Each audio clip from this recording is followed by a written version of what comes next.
Hi friends, welcome back to my new vlog. ಎಲ್ಲರೂ ಹೇಗಿದ್ದೀರಾ? ಎಲ್ಲರೂ ಚೆನ್ನಾಗಿದ್ದೀರಾ ಅಂತ ನಾನು ಈ ವ್ಲಾಗ್ ಮಾಡ್ತಾ ಇದ್ದೀನಿ. ಈ ವ್ಲಾಗ್ ಬಂದು ಲಗ್ಗೇರಿನಲ್ಲಿ ಒಂದು ಕನ್ನಡ ರಾಜ್ಯೋತ್ಸವ ಫಂಕ್ಷನ್ ಆಗ್ತಾಯಿತ್ತು. ಸೊ ಆ ಟೈಮಲ್ಲಿ ನಾನು ಈ ವಿಡಿಯೋ ಮಾಡಿರೋದು. ಏನಕ್ಕೆ ಈ ವಿಡಿಯೋ ಮಾಡಿದೆ ಅಂದರೆ, ಕನ್ನಡ ರಾಜ್ಯೋತ್ಸವ ಮೇಯ್ನಾಗಿ ನಾವು ಸೆಲೆಬ್ರೇಟ್ ಮಾಡೋದು ನವಂಬರ್ 1 ಬಟ್ ನಮ್ಮ ಈ ಕರ್ನಾಟಕದಲ್ಲಿ ನವಂಬರ್ 1 ಹಿಡ್ದು ನವಂಬರ್ 30 ನಾವು ಸೆಲೆಬ್ರೇಟ್ ಮಾಡ್ತೀವಿ.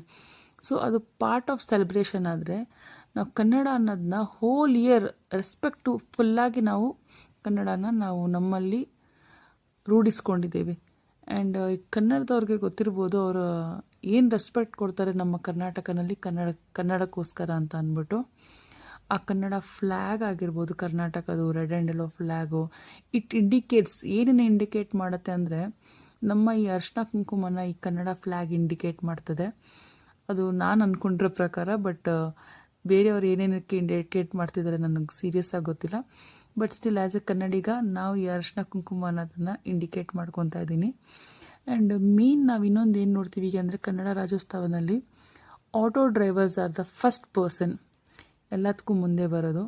ಆ ಏರಿಯಾ ಆಟೋ ಡ್ರೈವರ್ಸ್ ಎಷ್ಟು ಚೆನ್ನಾಗಿ, ಎಷ್ಟು ನೀಟಾಗಿ ಅವ್ರ ಆಟೋ ರೆಡಿ ಮಾಡಿ, ನೀಟಾಗಿ ಅದಕ್ಕೊಂಥರ ಅಲಂಕಾರ ಕೊಟ್ಟು ಅವ್ರು ಈ ಫಂಕ್ಷನಲ್ಲಿ ಪಾರ್ಟಿಸಿಪೇಟ್ ಮಾಡ್ತಾರೆ. ಆ್ಯಂಡ್ ಈ ಮೇನ್ ಪಾರ್ಟಿಸಿಪೇಷನಲ್ಲಿ ಡಾಕ್ಟರ್ ರಾಜ್ಕುಮಾರ್ ಸರ್ನ ಮರೆಯೋ ಹಾಗಿಲ್ಲ.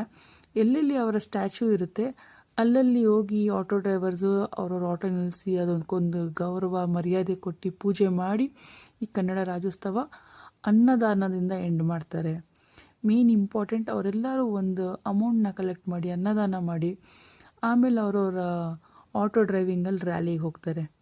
ಸೊ ಈ ವಿಡಿಯೋ ಯಾರಿಗೇ ಆಗಲಿ ಇಷ್ಟ ಆಗಿದ್ರೆ ಲೈಕ್ ಮಾಡಿ. Thank you.